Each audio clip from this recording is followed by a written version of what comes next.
It all started on a warm Saturday morning. It's the kind of morning that makes you grateful to have a peaceful escape, like our lake cabin. My daughter, Emily, 23 years old, smart, kind, and fiercely independent, had just finished her finals and wanted a little break before starting her new job.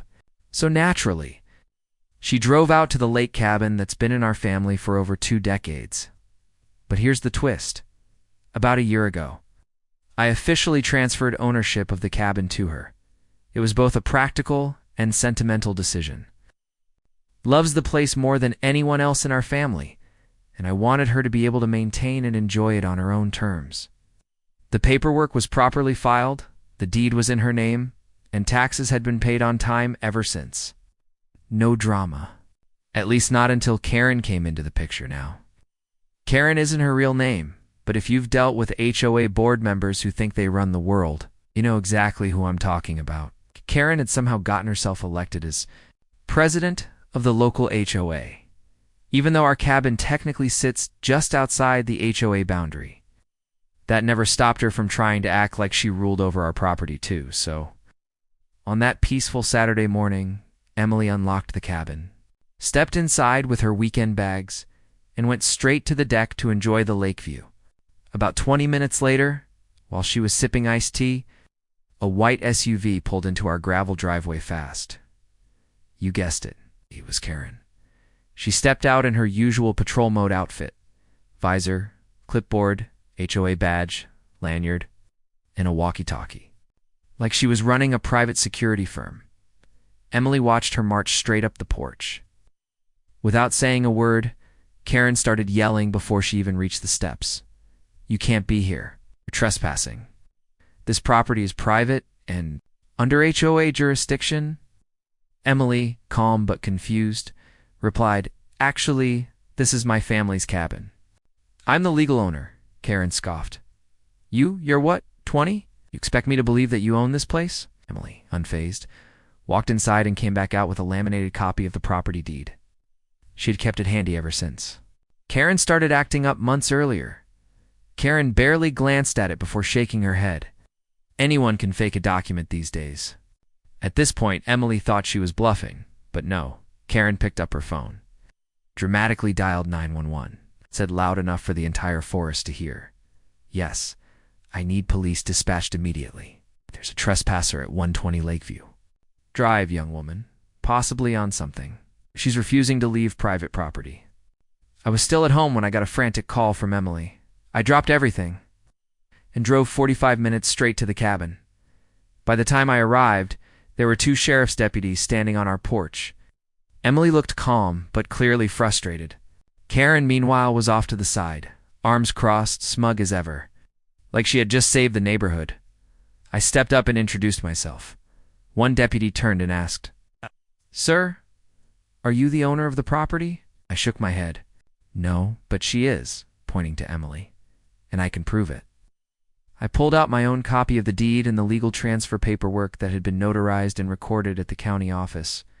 The deputy reviewed the documents and called in the parcel ID to dispatch for verification. About 5 minutes passed. Karen was fuming in the corner, muttering about fake documents and spoiled kids. But when dispatch confirmed Emily as the legal property owner, Karen's face dropped. The officer turned to Karen and said, Ma'am, this property is not under your HOA's jurisdiction. Furthermore, the person you accused of trespassing is, in fact, the legal owner. You've made a false report.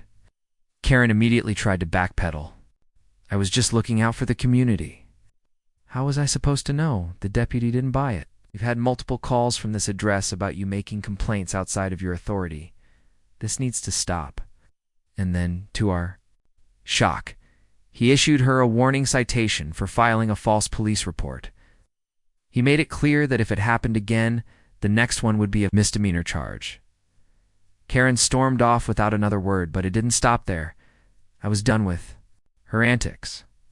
Emily and I decided to take things a step further. We gathered every incident we documented over the past year Karen's baseless complaints, video footage and neighbor statements, and submitted a formal complaint to the HOA board. Turns out, Karen had been ruffling feathers with more than just us. Within a month, she was voted out as president in a special session. The board even sent a written apology to Emily. Here's the kicker, turns out. Karen had been warned before for trying to enforce HOA rules outside of jurisdiction lines. Our complaint was the final straw. Today, Emily still enjoys her weekends at the lake cabin in peace. No more patrol SUVs, no more clipboard check-ins, and definitely no more HOA nonsense from Karen. And every time we sit on that porch and look out at the water, we remember that standing up for your rights, especially against self-appointed tyrants, is always worth it. So to Karen, thanks for the drama. You reminded us exactly why we keep everything in writing. And to anyone dealing with an overreaching HOA, keep your paperwork close, your camera recording, and your patience steady. Because truth always wins in the end. Asterisk, a few weeks passed. Things had finally started to quiet down. Emily was settling in nicely, sprucing up the cabin, planting flowers by the porch, even repainting the old canoe we used to take out when she was little. Finally felt like the cabin was hers. Peaceful, calm, until Karen struck again. This time it wasn't a direct confrontation. It was sneakier. One morning, Emily noticed a bright orange violation notice stuck to her front door. Bold letters it read, "You are in violation of HOA landscaping standards. Remove flower beds immediately or face fines." She was stunned. First, because she wasn't in the HOA jurisdiction. Second, because this was her land. And third, who the heck finds someone for planting petunias? She called me right away. I drove out the next morning and we took a walk around the cabin, looking for any sign of who might have posted the notice. That's when we saw it. A tiny motion-triggered security camera nailed to a tree, aimed straight at the front door. It hadn't been there before. It was on our tree.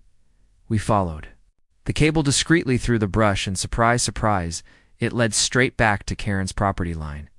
She had been spying on Emily's door, probably waiting for any excuse to file another complaint. This crossed a serious line. Emily and I documented everything. Pictures of the camera, the violation notice, the trail of the cable. We even used a signal scanner to confirm the camera was active and transmitting. We took all of it straight to the county sheriff's office. The detective we spoke with reviewed our evidence and shook his head. She's not only trespassing by mounting that camera, she's possibly violating state surveillance laws by filming someone's private dwelling without consent. Karen had overplayed her hand again. A week later, she was served a cease and desist letter. Not only was she ordered to remove the camera immediately, but she was also warned that any further unauthorized monitoring of Emily or the property could result in criminal charges. But Karen wasn't just content being a nuisance. No, she tried to rally her own little neighborhood army. One afternoon, a group of HOA members knocked on Emily's door. They brought petitions claiming her flower beds, canoe rack, and dock furniture were not in harmony with community standards. They demanded she attend the next HOA meeting to resolve the situation amicably. Emily smiled, stepped out onto the porch, and said just loud enough for them all to hear, "Let me stop you right there. This property isn't part of your HOA. Never has been, never will be. Your petitions have no power here. Your rules do not apply. And if you trespass again, I'll treat it as exactly that, trespassing." Then she politely closed the door. Next day, she installed her own cameras, legally, on her own property, facing her own driveway, just in case. A month later, the tables finally turned for good. I got a call from a man named Paul, the new acting HOA president. He apologized for the previous harassment and said, "We've officially updated the HOA maps and boundary definitions. Your cabin and property have been fully removed from any disputed territory." Apparently, Karen had drawn a fake extended boundary line years ago to try and increase her authority. Paul also mentioned that Karen had officially resigned from the board following a vote of no confidence and had been banned from further decision-making or representing the HOA in any way. The HOA members who came to Emily's door, a few of them wrote apology notes. One even brought cookies. It was clear, without Karen, the board was just a group of neighbors, not a petty little empire. So here we are now, Emily's cabin, her rightful home, is peaceful again. She's added solar lights to the porch, a hammock by the trees, and even started a weekend nature blog from the lake sometimes. We joke about framing that violation notice and putting it in the bathroom as a trophy. And every time we see an orange SUV drive by slowly, we just smile, because we know Karen's watching. From outside the property line now, and as far as we're concerned, she can keep watching, because she lost, and Emily, she won. Not just the property, just the battle. Summer rolled in, and the lake cabin was thriving.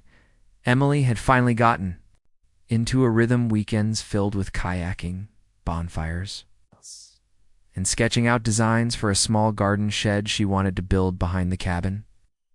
It felt like the worst of the Karen saga was behind us. Winter came, and with it, silence. The lake froze over. Emily winterized the cabin. The solar lights flickered under frost. Everything went quiet. For a while it was perfect. Karen disappeared into the background. No more citations. No more late night trespassing. No more sabotage. The restraining order worked. Emily finally had peace. But Karen wasn't gone. She was just regrouping. One morning in January, Emily called me, her voice trembling not from fear, but from anger. "Dad, you're not going to believe this," she said. "I just got a letter from the county assessor's office." It was a notice of reclassification, according to the letter. The lake cabin property was being reclassified from private residential to shared community resource under a clause that applies to HOA-managed communal areas. That kind Of reclassification meant two things. The taxes would skyrocket. Emily would lose sole authority over any additions, modifications, or maintenance. It would fall under HOA review. It didn't make any sense. The cabin had always been a private parcel, fully deeded, registered under Emily's name. She'd paid every bill, followed every rule, and wasn't even in the HOA's legal district. So how did this happen? We called the assessor's office. They were polite, but firm. Well, the reclassification request was submitted by the HOA president, citing Section 7C of the Lakeview Ordinance regarding shared lake access structures. "Wait, the HOA president," Emily told them. "Karen is no longer president. She resigned." There was a pause on the phone. "Well," the clerk said, according to the paperwork submitted with the request, "Karen reinstated herself via a temporary emergency vote in October. We have her listed again as acting president." That was the moment we knew we were dealing with a whole new level of petty. She had used a loophole in obscure provision in the bylaws to temporarily reclaim power without notifying residents. Then she filed a reclassification attempt using language meant for gazebos and docks, and tried to apply it to Emily's entire property. It was an underhanded attempt to seize control again, so we went to war, the legal way. Emily hired a real estate attorney. I helped her gather every document, survey, maps, video footage, timestamps, the judge's ruling from the restraining order, public records, showing her full ownership. We requested a formal hearing with the county board, and when the day came, we were ready. Karen showed up, of course, wearing her old HOA president lanyard, like it meant something again. She brought a printed packet filled with fake resident complaints about Emily's dock, flower beds, and disruptive canoe activity. Most of those complaints signed only with initials. A few weren't even legible. When it was our turn, Emily stepped up to the podium and calmly laid out every piece of evidence. She showed the GPS coordinates of the property line, notarized deed, the video of Karen trespassing, the court orders, and finally, the HOA's own charter, which clearly defined their boundaries and showed that her property was outside it. Then her attorney dropped the hammer. Karen's reinstatement as president was invalid. The bylaws required public notice and board vote. Neither happened. In fact, Paul, the acting president, submitted a signed affidavit stating Karen's attempt to take back power was never approved, done behind the board's back. The county board deliberated for less than 10 minutes. Result: the reclassification was denied. Karen's status as acting president was nullified, and a formal note was placed on the property's county file, not subject to HOA oversight, independent ownership verified. All future jurisdictional challenges must include court documentation. That meant Karen couldn't ever pull this stunt again. As we left the courthouse that day, Emily looked lighter than I'd seen her in months. It was like that last weight had finally been lifted. Later that week, the real HOA board sent a formal apology again. They even voted to amend their own bylaws to make emergency power grabs like Karen's impossible. And Karen, the rumors, say she put her house up for sale the following month. Apparently, being told no by the county, the sheriff, and half the neighborhood in a single year was too much even for her. The last we heard, she moved to towns over, probably looking for another HOA to fix. But not here, not on Emily's land. Today, the cabin stands quiet again, peaceful, just how Emily dreamed it would be. There's a new dock ladder, an herb garden by the shed, a canoe tied up with double locks. And on the tree where Karen once mounted a spy cam, Emily hung a sign, simple, wooden, burned into the surface. Private property, proudly not in the HOA. And that's how the story ends. Not with revenge, not with shouting, not even with court drama.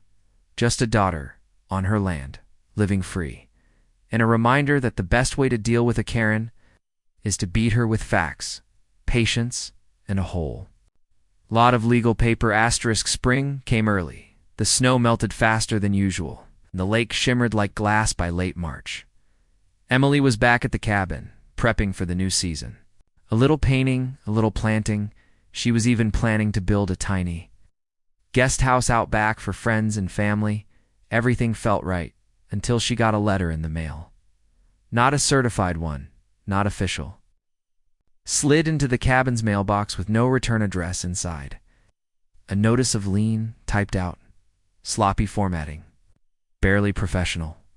It claimed that the HOA had placed a $3,200 lien against her property for unpaid community fees, code violations, and refusal to cooperate with board decisions. Emily stared at it for a full minute, not sure whether to laugh or scream, because she knew the HOA couldn't legally file anything against her. The county already ruled that her land wasn't under their jurisdiction. Court had issued a restraining order. And Karen, she had resigned. Again, so what the hell was this? I drove out the same day. We sat at the table, going line by line through the so-called lien notice. There was no official stamp, no case number, no county filing ID, just a signature. The bottom, Karen W., acting HOA president pending reinstatement. That last part, pending reinstatement, it told us everything we needed to know. Karen was trying one final play. See, a property lien is a serious thing. Oh. If it were legitimate, it could block refinancing, halt a sale, even damage someone's credit. But filing a false lien? That's fraud.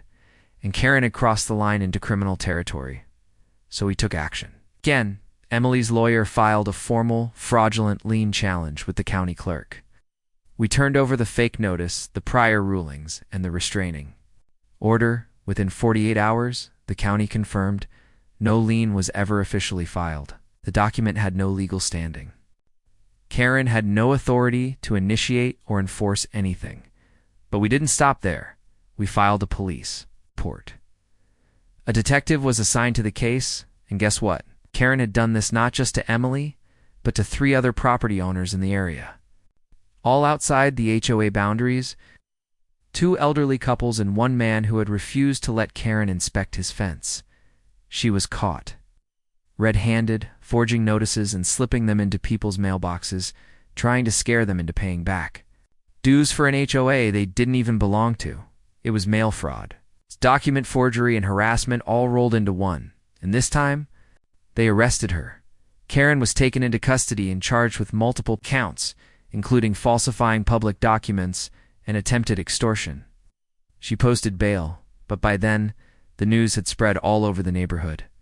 The local paper even ran a headline, HOA president charged in fake lien scheme. Residents relieved after months of harassment a few weeks later. She accepted a plea deal to avoid trial, probation, a hefty fine, and a 5-year no-contact order with every victim named in the report, and then Just packed up her house and left town. No goodbyes. No rants on the neighborhood Facebook page. Not even a sign in her yard. Just gone today. Emily's property file at the county office has an added note. Previously targeted by fraudulent lien activity. Protected from HOA filings under County Ruling 14B. The cabin is quiet again. The guest house is nearly finished. Emily's planted a lemon tree. And the last time I visited, she handed me a copy of the fake lien. She'd framed it, right next to the sign that still hangs on the old, pine by the driveway, private property, proudly not in the HOA. So what's the lesson? Sometimes Karens. Don't give up, they just get sneakier.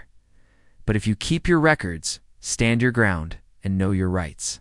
Even the most persistent, clipboard-wielding villain can't touch you, because when the smoke clears, and the sirens fade, and the lawyers have spoken, truth wins, and the cabin stays right where it belongs.